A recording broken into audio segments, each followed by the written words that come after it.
ಮೊದಲನೇದಾಗಿ ನಾವೆಲ್ಲರೂ ಸಮಗ್ರ ಜೀವನ ಶೈಲಿ ಅಂದ್ರೆ ಏನು? ನಾವು ಯಾತಕ್ಕೆ ನಮ್ಮ ಜೀವನ ಶೈಲಿಯಲ್ಲಿ ಯಾವ್ಯಾವುದನ್ನ ನಾವು ಅಳವಡಿಸ್ಕೊಳ್ಬೇಕು?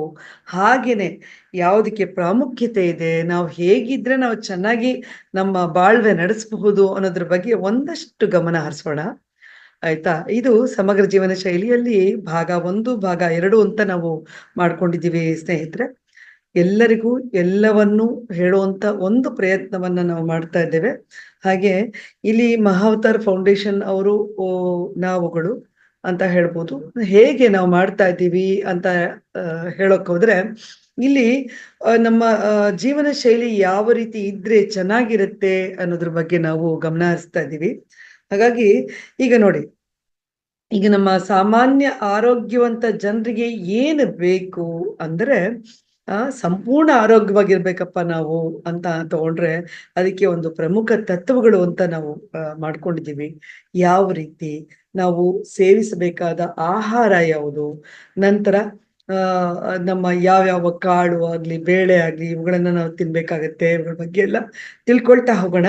ಸೊ ನಾವು ಸೇವಿಸಬೇಕಾದ ಆಹಾರಗಳು ಯಾವುದು ಅಂತ ಪ್ರಧಾನವಾಗಿ ಕಂಡು ಬಂದಲ್ಲಿ ಯಾವ್ದ್ಯಾವ್ದು ತಿನ್ಬಹುದು ಅಂತ ಇವಾಗ ಕೇಳ್ತೀವಿ ನಾವೆಲ್ಲ. ಈಗಿನ ಜನ ಕೆಲವರು ಸಿರಿಧಾನ್ಯಗಳಿಗೆ ಮೊರೆ ಹೋಗಿದ್ದಾರೆ.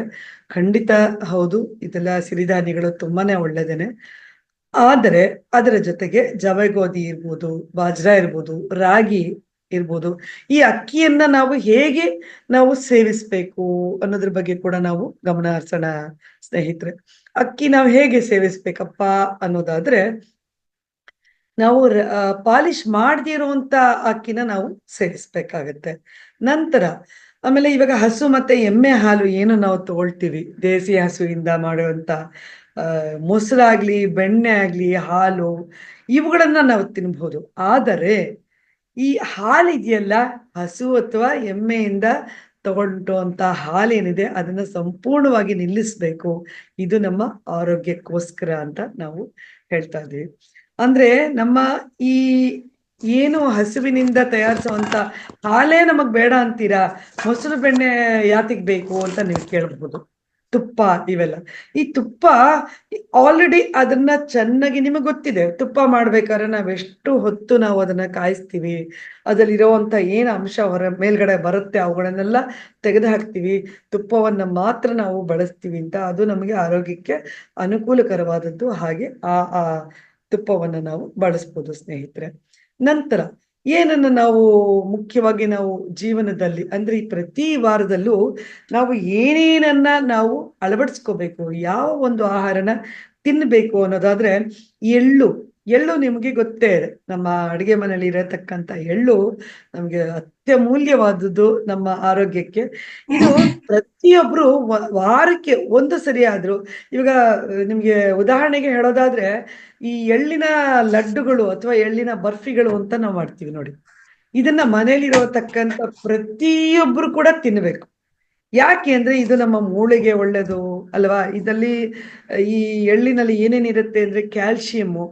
ಈ ಹಾಲು ಏನ್ ಕುಡಿತೀವಿ ನಾವು, ಆ ಹಾಲು ಏನು ಹಸುವಿನ ಹಾಲು ಅಥವಾ ಎಮ್ಮೆ ಹಾಲು ತಗೊಳ್ತೀವಿ, ಅದರ 10ರಷ್ಟು ನಮ್ಗೆ ಎಳ್ಳಿಂದ ಸಿಗತ್ತೆ ಸ್ನೇಹಿತರೆ.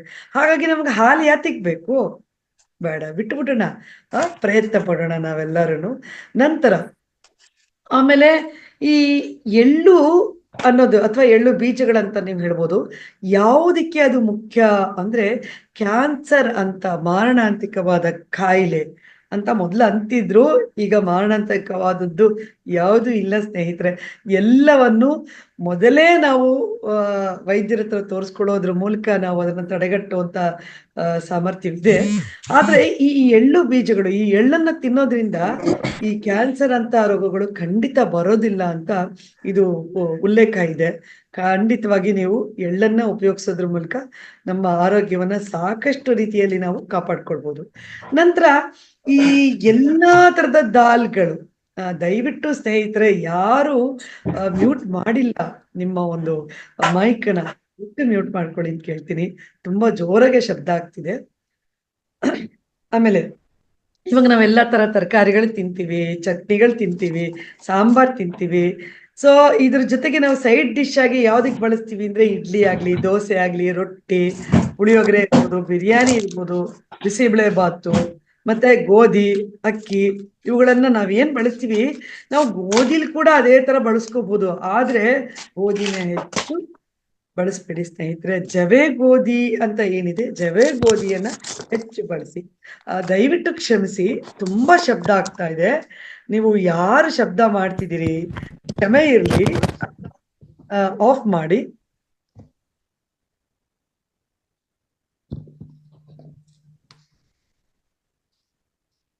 ಯಶೋದಾರೆ ದಯವಿಟ್ಟು ಕ್ಷಮಿಸಿ, ಅಲ್ಲಿ ಮ್ಯೂಟ್ ಮಾಡಿ ಪ್ಲೀಸ್. ಮ್ಯೂಟ್ ಆಗಿದೆ ವಿಜಯಕಾಂತ್ ಸರ್ ಬಂದಿದ್ದಾರೆ. ಓ, ಓಕೆ ಓಕೆ. ನಮಸ್ಕಾರ ಸರ್. ಇಲ್ಲಿ ಸಮಗ್ರ ಜೀವನ ಶೈಲಿ ನಡೀತಾ ಇದೆ.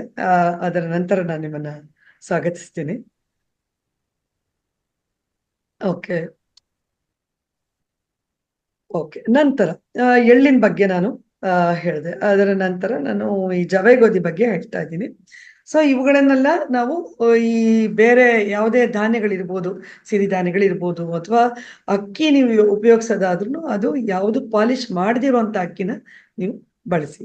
ಆ ನಂತರ ಬೇಳೆಕಾಳುಗಳು, ಪಲ್ಸಸ್ ಅಂತ ತಗೊಂಡ್ರೆ ಸ್ನೇಹಿತರೆ, ಈ ಪ್ರೋಟೀನ್, ಒಬ್ಬ ಪ್ರೋಟೀನ್ ಪಡೆಯೋದಿಕ್ಕೆ ಅಂದ್ರೆ ಒಬ್ಬ ಮನುಷ್ಯನಿಗೆ ಎಷ್ಟು ಪ್ರೋಟೀನ್ ಬೇಕೋ ಅದನ್ನ ಪಡೆಯೋದಿಕ್ಕೆ ಒಬ್ಬ ವ್ಯಕ್ತಿಗೆ ಒಂದು ಎಷ್ಟು ಒಂದು 3 ಮುಷ್ಟಿಯಷ್ಟು ಆದ್ರೆ ನಮಗ್ ಸಾಕಂತೆ.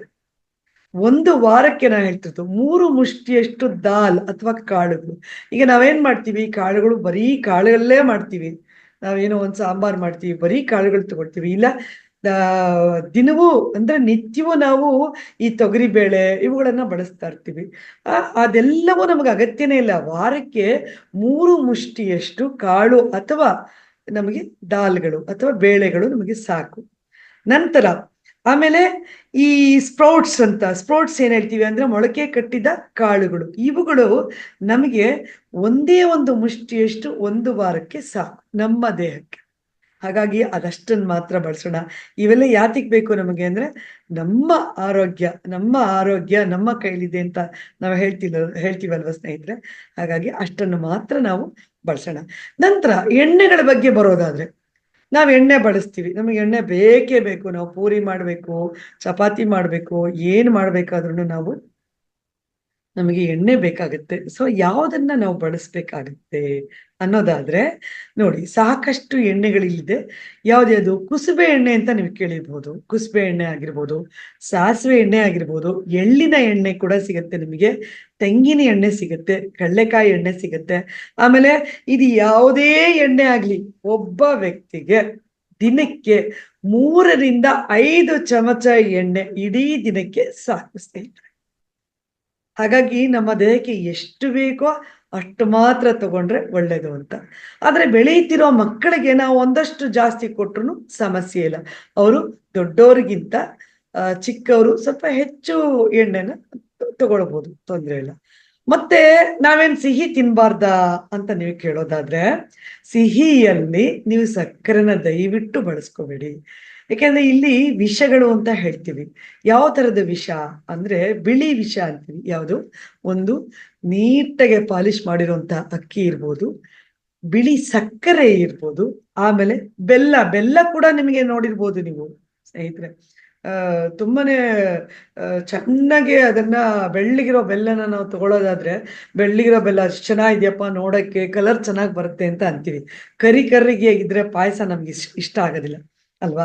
ಹಾಗಾಗಿ ಅದ್ರ ಬದಲಾಗಿ ತಾಳೆ ಬೆಲ್ಲ ಅಂತ ಸಿಗುತ್ತೆ ಸ್ನೇಹಿತರೆ. ಆ ತಾಳೆ ಬೆಲ್ಲವನ್ನ ನೀವು ಉಪಯೋಗಿಸ್ಬೋದು. ಆಮೇಲೆ ಬೆಳ್ಳಿ ಖರ್ಜೂರ ಅಂತ ಸಿಗುತ್ತೆ.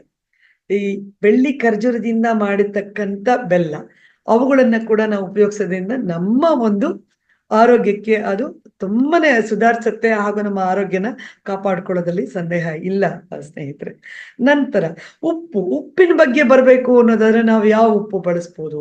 ಇವಾಗೆಲ್ಲ ನಾವು ಬಿಳಿ ಉಪ್ಪು, ವಿಷಗಳಲ್ಲಿ ಇವೆರಡು ವಿಷಯಗಳ ಜೊತೆ ಬಿಳಿ ಸಕ್ಕರೆ ಇರ್ಬೋದು, ಬಿಳಿ ಅಕ್ಕಿ ಇರ್ಬೋದು, ಅದ್ರ ಜೊತೆಗೆ ಬಿಳಿ ಉಪ್ಪು ಕೂಡ ಅದು ಎಷ್ಟೆಷ್ಟು ತರವಾದ ನಮ್ಗೆ ರೋಗಗಳನ್ನ ತರುತ್ತೆ, ಅಷ್ಟು ಕೂಡ ತರುತ್ತೆ. ಹಾಗಾಗಿ ನಾವು ಯಾವ ಉಪ್ಪನ್ನ ಬೆಳೆಸ್ಬೇಕು ಅನ್ನೋದಾದ್ರೆ ಸೈಂಧವ ಲವಣ, ಸಮುದ್ರದ ಉಪ್ಪು ಅಂತ ಹೇಳ್ತಾರೆ.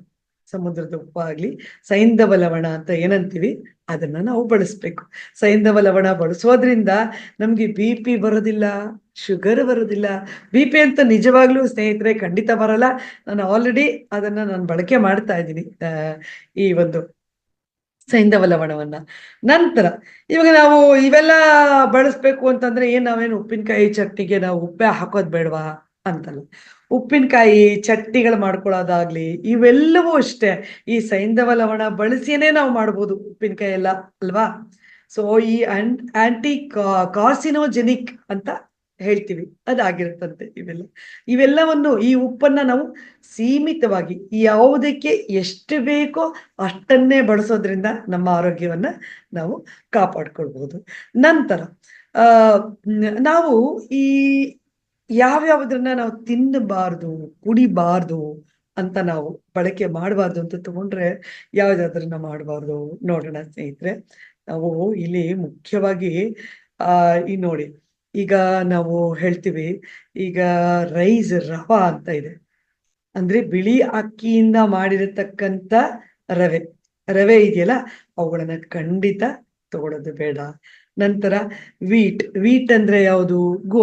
ಗೋಧಿ ನಿಮಗೆ ಗೊತ್ತಿರ್ಬೋದು, ಗೋಧಿ ನಮ್ಮ ಧಾನ್ಯ ಅಲ್ಲ, ನಮ್ಮ ಬ್ರಿಟಿಷರು ನಮಗೆ ಬಳುವಳಿಯಾಗಿ ಕೊಟ್ಟಂತಹ ಧಾನ್ಯ. ನಾವು ಅದರಿಂದ ಕ್ಯಾನ್ಸರ್ ಬರುತ್ತೆ. ಆದ್ರೆ ನಾವೇನ್ ಮಾಡ್ತೀವಿ ಗೊತ್ತಾ ಸ್ನೇಹಿತರೆ, ಈಗೆಲ್ಲ ಒಂದು ತಪ್ಪು ಕಲ್ಪನೆ ಇದೆ. ಅನ್ನ ತಿನ್ನೋದ್ ಬೇಡ, ನಾವು ಗೋಧಿ ತಿಂದ್ರೆ ನಮ್ಮ ಆರೋಗ್ಯ ಕಾಪಾಡ್ಕೋಬಹುದು, ನಾವು ಬಳ್ಳಿಯಂತೆ ಬಳಕಬಹುದು ಅನ್ನೋ ಒಂದು ತಪ್ಪು ಕಲ್ಪನೆ ನಮಗೇನಿದೆ, ಅದು ಖಂಡಿತನೇ ತಪ್ಪು.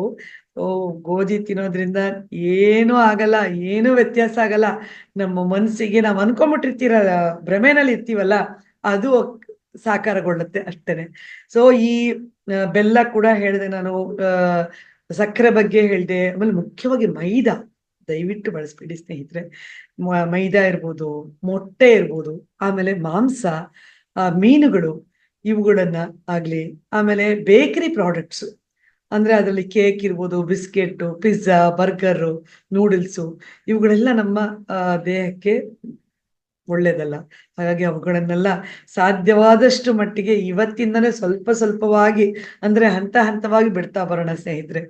ಆಮೇಲೆ ಮಿಲ್ಕ್ ಸ್ವೀಟ್ಸ್ ಅಂತ ಹೇಳ್ತೀವಿ. ಮಿಲ್ಕ್ ಸ್ವೀಟ್ಸ್ ಅಂದ್ರೆ ಹಾಲಿನ ಇಂದ ಮಾಡಿರತಕ್ಕಂತ ಸಿಹಿ ತಿನಿಸುಗಳು, ಅದು ಚೀಸ್ ಇರ್ಬೋದು, ಪನೀರು, ಕ್ರೀಮು ಇವುಗಳನ್ನೆಲ್ಲ ಬಳಸಿ ಮಾಡ್ತೀವಿ.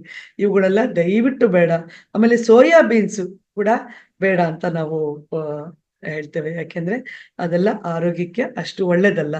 ಆಮೇಲೆ ಸೋಯಿಂದ ಪನ್ನೀರ್ ಮಾಡ್ತೀವಿ, ತೋಫು ಅಂತ ಅಂತೀವಿ.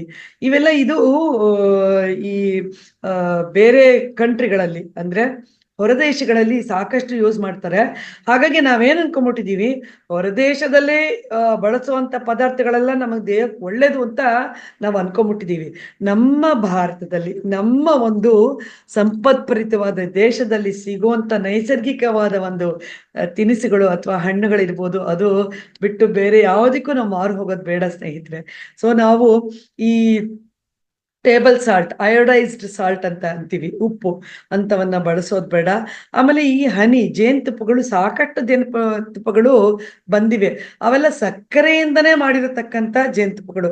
ದಯವಿಟ್ಟು ಅವುಗಳನ್ನು ನಾವು ಬಳಸೋದು ಬೇಡ ಸ್ನೇಹಿತರೆ. ನಂತರ ಯಾವ್ಯಾವುದನ್ನ ನಾವು ಕುಡಿಬಾರದು ಅಂತ ತಗೊಂಡ್ರೆ, ಯಾವ್ದನ್ನು ಕುಡಿಬಾರದು ಅಂದ್ರೆ, ಈಗ ಹಸುವಿನ ಹಾಲಾಗಿರ್ಬೋದು, ಎಮ್ಮೆ ಹಾಲಾಗಿರ್ಬೋದು, ಅಥವಾ ಮೇಕೆ ಹಾಲುಗಳನ್ನ ಕೂಡ ತುಂಬಾ ಜನ ಬಳಸ್ತಾರೆ.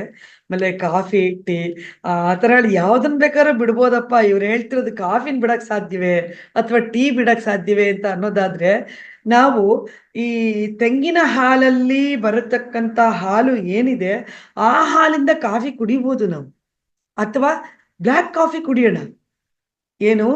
ನಾವು ಸ್ಟ್ರಾಂಗ್ ಡಿಕಾಕ್ಷನ್ ಹಾಕೋತೀವಪ್ಪ ಕಾಫಿ ಪುಡಿಯಲ್ಲಿ, ಅದನ್ನ ನಾವು ಹಸುವಿನ ಹಾಲು ಬೇಡ ಅಲ್ವಾ? ಹಸುವಿನ ಹಾಲು ಆ ಬಂಗಾರದಂತ ಕರುಗೆ ಮೀಸಲಿಡೋಣ, ಅಲ್ವಾ? ಬಲವಂತವಾಗಿ ಹಸುವನ್ನ ಹಿಂಸಿಸಿ ನಾವು ಹಾಲನ್ನ ತಗೊಳ್ತಾ ಇದೀವಿ ಸ್ನೇಹಿತರೆ. ಅದನ್ನ ದಯವಿಟ್ಟು ಕಡಿಮೆ ಮಾಡೋಣ. ಅದಲ್ಲದೆ ನಾನು ಬೇಗ ಬೇಗ ಮುಗಿಸ್ತೀನಿ. ಇಲ್ಲಿ ಕೂಲ್ ಡ್ರಿಂಕ್ಸ್ ಅಂತ ತಗೊಂಡಾಗ ಕೋಕ್ ಇರ್ಬೋದು, ಪೆಪ್ಸಿ, ಮತ್ತೆ ಪೆಪ್ಸಿ ಕೋಲಾ, ಆಮೇಲೆ ಏನೇನೋ ಇದೆಯಲ್ಲ ಸ್ಪ್ರೈಟ್ಸು, ಸಾವಿರೆಂಟು ಇದೆ ಇವಾಗ. ಅವುಗಳನ್ನೆಲ್ಲ ದಯವಿಟ್ಟು ತಗೊಳ್ಬೇಡಿ. ಅದೆಲ್ಲ ರೆಡಿಮೇಡ್ ಜ್ಯೂಸ್ಗಳು, ಖಂಡಿತ ತಗೋಬೇಡಿ ಸ್ನೇಹಿತರೆ.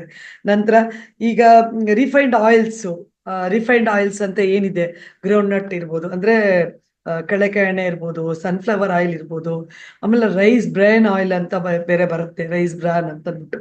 ಅದು ಕೂಡ ದಯವಿಟ್ಟು ಬಳಸೋದು ಬೇಡ.